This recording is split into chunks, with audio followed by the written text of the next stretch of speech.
Assalamualaikum para pendengar sirah yang selalu dalam perlindungan Allah.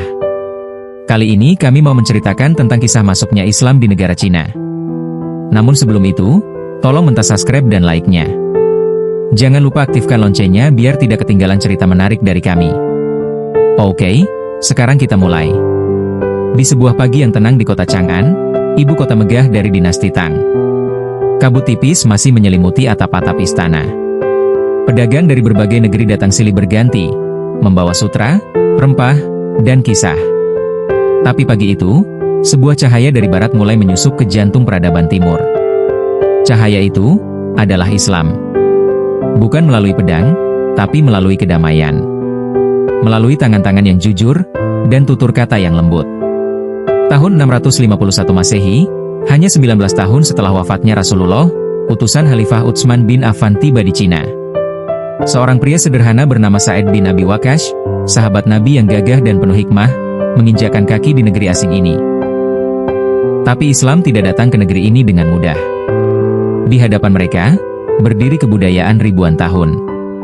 Tradisi yang mengakar dalam. Filosofi Konfusius, Taoisme, dan Buddha telah membentuk hati rakyat Cina selama berabad-abad. Ketika Sa'id menyampaikan dakwahnya, banyak yang memandangnya asing. Masyarakat Cina heran dan bertanya, "Siapa Tuhanmu? Mengapa engkau bersujud di tanah?" Sa'id tidak marah. Dia tidak memaksa.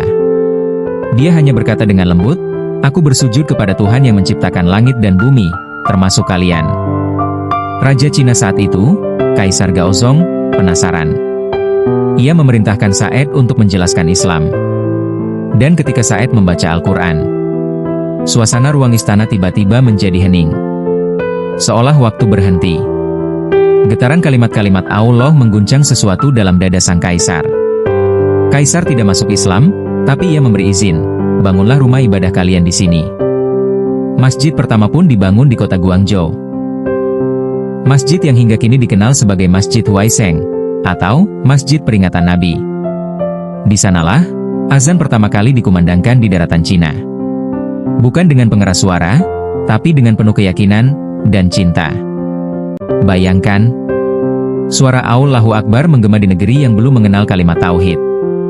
Di balik dinding masjid yang sederhana, para saudagar dan dai mengajarkan wudhu, sholat, dan adab Islam. Perlahan, satu persatu hati terbuka. Islam di Cina tidak pernah menjadi agama mayoritas. Tapi seperti air yang mengalir pelan, ia masuk ke celah-celah hati rakyat. Dari Guangzhou, ke Sebelasan. Dari Sebelasan ke Yunan.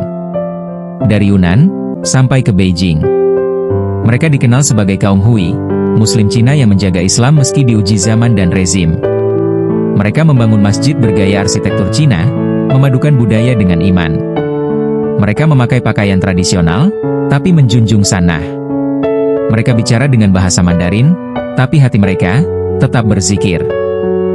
Kini, lebih dari 1.300 tahun telah berlalu. Tapi suara adzan masih terdengar di pelosok-pelosok Cina. Di tengah hiruk-pikuk kota modern, ada sujud yang tetap khusyuk. Di balik tirai waktu, masih ada cahaya dari langkah Sa'id bin Abi Waqqas yang tak pernah padam. Islam tak datang dengan gemuruh, tapi hadir seperti embun pagi. Lembut, tapi menyentuh hingga ke akar. Dari langit, Islam turun sebagai rahmat. Dan di bumi Cina, rahmat itu tumbuh, menjadi warisan cinta. Semoga kita selalu ingat, bahwa tugas kita bukan menaklukkan dunia, tapi menanam cahaya, dimanapun kaki kita berpijak.